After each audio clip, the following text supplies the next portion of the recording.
सोचो एक ऐसी दुनिया जहां असली दुश्मन सामने नहीं अंदर छुपा बैठा है। एक फैमिली बंकर में बंद है, बाहर वायरस का डर और अंदर जिंदा रहने की जंग। लेकिन ट्विस्ट तब आता है, तब पता चलता है कि ये स्टोरी सर्वाइवल की है ही नहीं बल्कि इंसान बनने और इंसान बने रहने की आखिरी लड़ाई है। सो गाइज, मूवी की स्टार्टिंग से पहले आप सभी से रिक्वेस्ट है कि आपने अगर चैनल को सब्सक्राइब नहीं किया है तो जरूर कर लीजिएगा, जैसे जब भी हम कोई नया वीडियो डालें तो आपके फोन की स्क्रीन पे आप सभी को दिख जाए। तो चलिए मूवी की स्टार्टिंग करते हैं। कहानी की स्टार्टिंग एक नॉर्मल फैमिली से होती है जो अपनी डेली लाइफ में बिजी है। सब कुछ स्मूथ चल रहा होता है, लेकिन तभी आसपास से अचानक साउटिंग और चीखने की आवाजें आने लगती है। वो लोग बाहर जाकर देखते हैं और सामने पूरा area completely out of control होता है। हर तरफ पैनिक फैला होता है। लोग बिना सोचे समझे अपना घर छोड़कर रन कर रहे होते हैं और यहीं से समझ आ जाता है कि ये सिर्फ अफरा तफरी नहीं बल्कि किसी बड़े डिजास्टर की बिगिनिंग है। इस फैमिली में जेसन और बैथ नाम के हस्बैंड वाइफ होते हैं और उनके एक बच्चा होता है। दोनों बाहर निकल के देखते हैं तो सामने का सीन और भी ज्यादा शॉकिंग होता है। लोग अपना सामान लेकर अपने घर को बिना बंद किए ही भाग रहे होते हैं।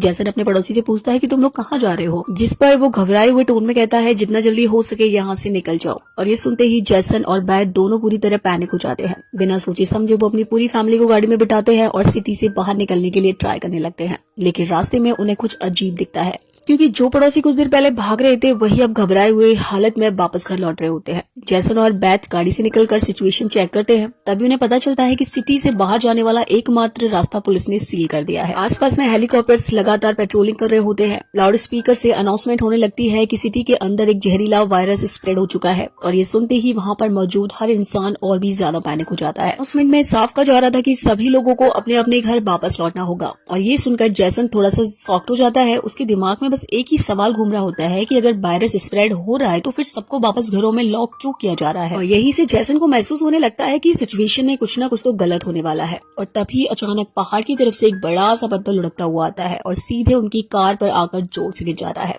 और एक ही सेकंड में पूरी सिचुएशन और भी ज्यादा चाउटिक हो जाती है। लोग चीखने लगते हैं, चिल्लाने लगते हैं और चारों तरफ अफरा तफरी मच जाती है। तभी अचानक पहाड़ हिलने लगता है और उसके पीछे से 2 मिलिट्री फाइटर जेट निकलते हैं और सीधे सिटी की तरफ मूव कर जाते हैं। और अगले ही पल वो दोनों जेट्स पूरे शहर पर बॉम्ब्स की बारिश शुरू कर देते हैं और कुछ ही सेकंड में पूरा शहर आग और राख में बदल जाता है। ये देखते ही जेसन की वाइफ बैथ को तुरंत समझ आ जाता है कि अगर वो लोग पुलिस की बात मानकर वापस घर चले जाते तो उनका एंडिंग इससे भी ज्यादा डरावना होने वाला था। खैर, उसके बाद हम देखते हैं कि वो फाइटर जेट्स सड़क पर मौजूद लोगों की तरफ आने लगते हैं और ये देखते ही वहाँ पर मौजूद हर इंसान में हलचल मच जाती है। सबको साफ समझ में आ जाता है कि गवर्नमेंट उन्हें सेव नहीं बल्कि एलिमिनेट करना चाहती है। डर और पैनिक में लोग अपनी जान बचाने के लिए इधर उधर भागने लगते हैं और अब पूरी सिचुएशन कम्प्लीटली सर्वाइवल मोड में बदल चुकी होती है। तभी बैथ की नजर पहाड़ के ऊपर बने एक स्कूल पर पड़ती है और उसे तुरंत फील होता है कि अभी सर्वाइव करने के लिए इससे सेफ जगह कोई और नहीं हो सकती। और वो जेसन की ओर इशारा करती है और बिना टाइम वेस्ट किए हुए जेसन, बैथ और जोई तीनों मिलकर स्कूल की तरफ यानी पहाड़ पर चढ़ना स्टार्ट कर देते हैं। और उनके चढ़ते ही पीछे ब्रिज पर वो देखते हैं कि फाइटर जेट्स बम गिराने लगते हैं। जेसन, बैथ और जोई तीनों तेजी से रन करते हुए स्कूल तक पहुंच जाते हैं और उनकी खुशकिस्मती से वहां उन्हें एक टनल भी दिखाई दे जाता है।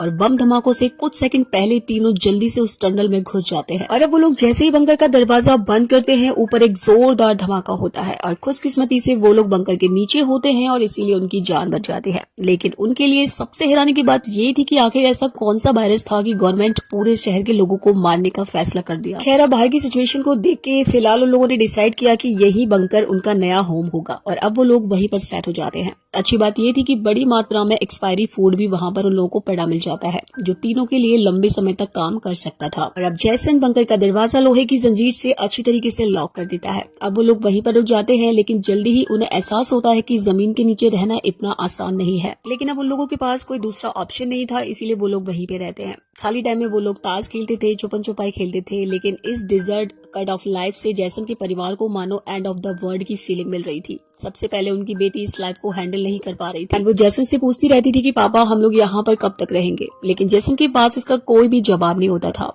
खैर, वो बस कहता रहता था कि जब बाहर वायरस कंट्रोल हो जाएगा तब हम यहाँ से निकल जाएंगे। और वो अपनी बेटी की आंखों पर उंगलियां रखकर बाहर की दुनिया की इमेजिनेशन उससे करवाता रहता था। और ऐसे ही वो लोग रह रहकर 300 से ज्यादा दिन उस बंकर में गुजार देते हैं और उन्हें इसका असली एहसास तक नहीं होता। जोई अपनी माँ की बनाई हुए पेरिस्कोप से बाहर की दुनिया को स्टडी करती रहती है और चारों तरफ बस उसको बम फटते हुए और पूरी तरह तबाही मची हुई दिखाई देती है। जोई को लगता है कि बाहर की दुनिया में शायद सिर्फ वही लोग बचे हैं, लेकिन उसकी माँ उसे सांत्वना देती है, ऐसा मत सोचो, शायद तुम्हारी फ्रेंड्स अभी भी सेफ हो। और अब इतने दिन बीत जाने के बाद बंकर में जो खाना बचा होता है वो भी बहुत कम रह गया था और इसीलिए वो लोग थोड़ा थोड़ा खाकर अपना डेली रूटीन चलाते थे। और एक दिन वो लोग देखते हैं कि खाने के टिन के डिब्बे अंदर से खाली हैं। असल में डिब्बों के पीछे किसी ने एक छोटा सा होल कर रखा था और शायद कोई वहीं से खाना चुरा ले रहा था। बैथ यहाँ पर सारे डिब्बों को चेक करने लगती है तो उसे पता चलता है कि यहाँ पर जितने भी डब्बे हैं उनमें से 12 डब्बे खाली हो चुके हैं और ये लोग काफी ज्यादा परेशान हो जाते हैं क्योंकि अब इन लोगों के पास वैसे ही खाना कम था। तभी बैथ की नजर वेंटिलेशन ग्रिल की तरफ जाती है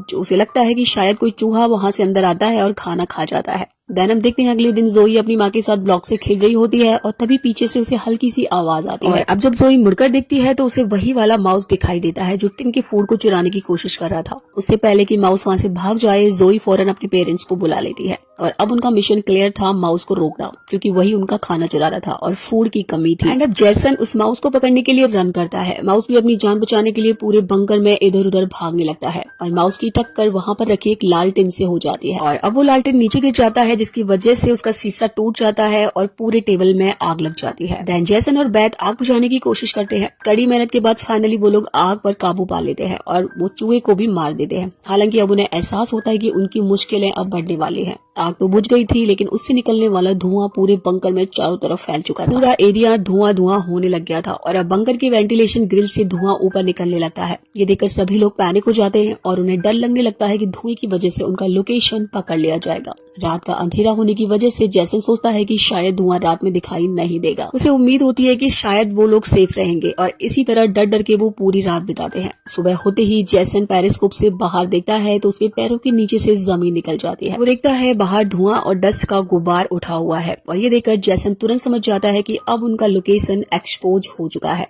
बैठ कहती है धुआं निकल रहा है और अब यहाँ से गवर्नमेंट को पता चल जाएगा और हम लोग पकड़े जाएंगे और इसीलिए अब वो लोग जल्दी जल्दी से बचे हुए राख और धुएं की सफाई करने लगते हैं। उन्हें राख की सफाई करने के लिए बंकर से बाहर निकलना था। इससे पहले वो अपनी बेटी जोई से प्रॉमिस लेते हैं कि कुछ भी हो जाए तुम बंकर से बाहर नहीं निकलोगी और इसके बाद जैसन और बैथ बाहर निकल जाते हैं। जोई अपने पेरेंट्स का काफी टाइम इंतजार करती है लेकिन जब वो लोग वापस नहीं आते तो बाहर के हालात देखने के लिए वो टेलीस्कोप को यूज करती है। उसके पेरेंट्स जल्दी जल्दी बंकर का दरवाजा छुपाने की कोशिश कर रहे थे लेकिन तभी जोई को टेलीस्कोप से दिखाई देता है कि उनके पीछे कोई बड़ी सी चीज आ रही है और वो अंदर से चिल्लाकर अपने पापा को पीछे देखने के लिए कहती है लेकिन दूरी इतनी ज्यादा होती है कि उसके पेरेंट्स उसकी आवाज को नहीं सुन पाते। घबराहट में बच्ची अपने डर को कंट्रोल नहीं कर पाती और सीढ़ी पर चढ़कर बंकर से बाहर निकल जाती है। एंड बाहर आकर जोई देखती है कि उसके पेरेंट्स वहां पर नहीं थे, इसीलिए वो जोर जोर से अपने पेरेंट्स को बुलाना स्टार्ट कर देती है। तभी पीछे उसकी माँ आती और उसका मुंह बंद कर देती है। कुछ सेकंड के बाद एक जंगली हिरन का झुंड वहां से तेजी से निकल जाता है और वो लोग अब बार बार बचे थे और अब यहाँ पर बैथ को फील हो जाता है कि हिरन इतनी तेजी से भाग रहे हैं, मतलब क्लियर है कि यहाँ पर कुछ बड़ा हो रहा है और इसीलिए वो लोग जल्दी से बंकर की तरफ रन करते हैं और अंदर चले जाते हैं। जैसे लकड़ी की पत्तियों से बंकर का दरवाजा बंद करता है और लोहे की जंजीर से उसे कसकर लॉक कर देता है। तभी उसे बंकर के ऊपर किसी के चलने की आवाज सुनाई देती है। ऐसा लग रहा था जैसे कोई बंकर के दरवाजे की तरफ आ रहा हो और डर के मारे जोई जोर जोर से रोने लगती है लेकिन बैथ उसका मुंह दबा देती है और कहती है आवाज मत करो वरना कोई तुम्हारी आवाज सुनकर बंकर के अंदर आ जाएगा। और अब ये तीनों बंकर के आगे बढ़ने लगते हैं। उन्हें डर था कि अगर कोई दरवाजा खोल भी दे तो भी उन्हें सेफ रहना मुश्किल होगा और इसीलिए वो बंकर के अंदर की तरफ और गहराई में बढ़ना स्टार्ट कर देते हैं। तभी अचानक जोई की डॉल से अंदर से आवाज आने लगती है। जैसन तुरंत ही डॉल का स्पीकर तोड़ देता है लेकिन अब बहुत देर हो चुकी थी। ऊपर जो चीज उनका पीछा कर रही थी उससे उनकी लोकेशन का पता चल चुका था और अब वो चीज बंकर के दरवाजे के पास आकर लगातार दरवाजा खोलने की कोशिश कर रही थी। बंकर का ढक्कन जोर जोर से हिलाया जा रहा था। वो चीज इतनी ज्यादा स्ट्रॉन्ग थी कि धीरे धीरे वो लोहे की जंजीरों को एक एक करके तोड़ने लगती है और अब जैसन को क्लियर हो जाता है कि दरवाजा ज्यादा देर तक टिकने वाला नहीं है। और तभी वो चीज दरवाजा तोड़कर अंदर आ जाती है। उसकी आंखें बल्ब जैसे चमक रही थी जैसे तीनों की मौत सीधे ऊपर से उन्हें देख रही हो। जैसन बिना सोचे समझे वहाँ पर एक पाइप को उखाड़ता है और उस पर हमला कर देता है जिससे वो चीज पीछे गिर जाती है। जैसन जल्दी से पाइप दरवाजे में फंसाकर उसे लॉक कर देता है और वो चीज वहाँ से भाग जाती है। लेकिन जैसन का शरीर अब भी डर से बुरी तरीके से कांप रहा होता है और अब उसे समझ में आ जाता है कि बाहर की दुनिया में सिर्फ क्रूर सोल्जर नहीं थे बल्कि कोई खतरनाक मॉन्स्टर भी घूम रहा था। दैन वो तीनों बंकर में निराश होकर बैठे थे क्योंकि उनकी लोकेशन अब सबको पता चल चुकी थी और कोई भी वहाँ पर कभी भी आ सकता था। और तभी अचानक अलमारी हिलने लगती है। जैसन और बैथ को तुरंत समझ आ जाता है कि वो चीज जो पहले भाग गई थी अब वो अपने साथियों को लेकर वापस आ चुकी है। तभी उसे बंकर के ऊपर हजारों पैरों के चलने की आवाज सुनाई देती है और ये सुनकर वो लोग बहुत ज्यादा डर जाते हैं। और अब वो चीज जो बाहर थी वो दरवाजा तोड़कर अंदर आ जाती है। बंकर के अंदर हजारों आंखें चमकने लगती हैं और इन्हें देखते ही तीनों लोग अपने आप को बचाने के लिए तेजी से भागने लगते हैं, लेकिन ये मॉन्स्टर उनका पीछा करने लगते हैं। और अब यहाँ पर बैथ अपनी ऑयल लैंप को फेंक देती है और बीच के रास्ते में आग लगा देती है। फिर वो जैसन और बैथ मिलकर अलमारी को पकड़कर बीच का रास्ता ब्लॉक कर देते हैं और अब वो लोग बंकर की तरफ भागना स्टार्ट कर देते हैं। उन्हें पता था कि आग उन्हें ज्यादा देर तक नहीं रोक पाएगी और अब बस एक ही काम बचा था, खुद को सेफ रखना। और भागते भागते बैथ को जमीन के अंदर एक और वेंटिलेशन दिखाई देता है।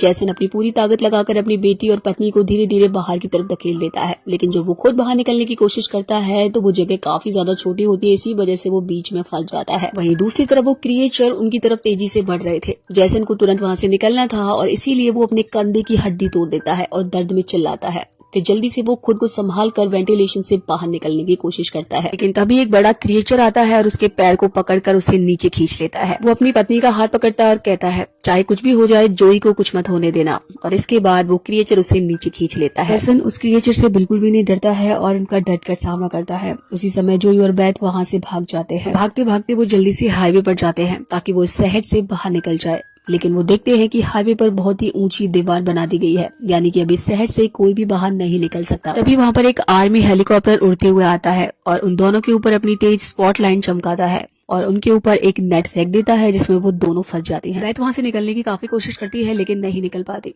और तभी वहाँ पर उसे कुछ हरी आंखों वाले काले साए उनके पास आते हुए दिखते हैं और तभी हमें यहाँ पर कहानी का असली राज मालूम चलता है। ये जो बंदूकें थामे पीली आंखों वाले लोग जिसे हम राक्षस समझ रहे थे, ये असल में कोई एलियन या फिर वायरस से इन्फेक्टेड लोग नहीं थे, बल्कि वो तो मिलिट्री के सोल्जर्स थे जो गैस मास्क और नाइट विजन ग्लासेस लगाए हुए थे, जिनकी वजह से उनकी आंखें पीली चमक रही थी और ऐसा लग रहा था कि वो दूसरी दुनिया से आए हैं। लेकिन सवाल आता है कि आखिर आर्मी वाले लोगों के जान के दुश्मन क्यों बने हुए थे। खैर, इसके बाद हम देखते हैं इन दोनों को सोल्जर्स के द्वारा पकड़ लिया जाता है और एक लंबी सी सुई निकाल के इन दोनों के गले में चुभा दी जाती है और अब इनके ब्लड सैंपल को टेस्ट किया जाता है तो पता लगता है ये दोनों भी जहरीले वायरस से इन्फेक्टेड है। ये वायरस एक इंसान से दूसरे इंसान को बहुत ही जल्दी ट्रांसफर हो जाता है। इन्फेक्टेड लोगों को खुद को भी नहीं पता होता कि वो बीमार है और गवर्नमेंट के पास इस वायरस को रोकने का कोई भी एंटीडोज नहीं था और इसीलिए वो इन लोगों को मार रहे थे। खैर, हम देखते हैं बैथ रो रो करके सबसे कहती है कि मेरी बच्ची को जाने दो, लेकिन वो सोल्जर्स तो छोटी सी बच्ची को भी मारने के लिए आगे बढ़ जाते हैं और अब वो उसकी बेटी को मारने वाले होते हैं। इससे बैथ को बहुत गुस्सा आता है और उसके चेहरे पर काले निशान उभरने लगते हैं, लेकिन इससे पहले कि वो कुछ कर पाती, एक सोल्जर की गर्दन से खून का फव्वारा फूट पड़ता है और वो कोई और नहीं बल्कि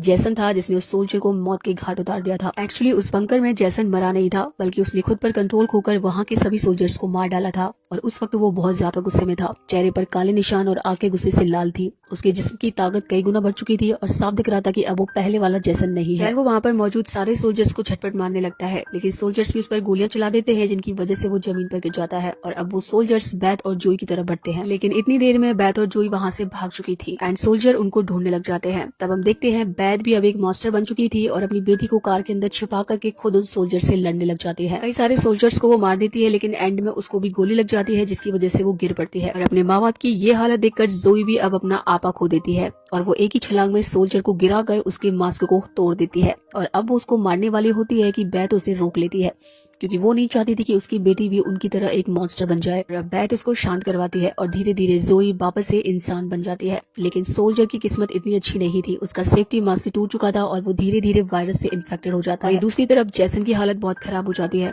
और वो अपनी बेटी के सिर पे हाथ फेराते हुए वहीं पर मारा जाता है। उसी वक्त एक हेलीकॉप्टर वहाँ पर आ जाता है और उसे देखकर बैथ अपनी बेटी को लेकर वहाँ से भाग जाती है और वहाँ पर उन्हें अपने पड़ोसी का बेटा दिखाई देता है जो कि उन्हें टनल में होते हुए एक गुफा तक ले जाता है जहाँ पर उस लड़के के माता पिता और कई सारे लोग छुपे हुए थे। असल में वो लोग वायरस से इन्फेक्टेड लोग थे। जिंदा रहने के लिए वो सभी अंधेरे में चूहे जैसी जिंदगी गुजार रहे थे। ये वायरस खतरनाक जरूर था लेकिन जानलेवा नहीं था और ये वायरस इन्फेक्टेड इंसान के ऊपर तभी जोर करता था या तो वो डरा हुआ होता था या फिर गुस्से पर काबू नहीं रख पाता था, लेकिन असल में उन लोगों ने खुद पर काबू पाना सीख लिया था। ये एक ऐसी मूवी है जहाँ पर हमें सिखाया जाता है कि हर देखने वाला मॉन्स्टर बुरा नहीं होता। कई बार असली खतरा वो लोग होते हैं जो खुद को हीरो समझते हैं। अगर आपको ऐसी डार्क थॉट प्रोवोकिंग स्टोरीज पसंद है तो इस मूवी को एक बार जरूर ट्राई करना। इसी के साथ ही मूवी यहीं पर खत्म हो जाती है। सो गाइस, मिलते हैं नेक्स्ट वीडियो में, तब तक के लिए बाय बाय।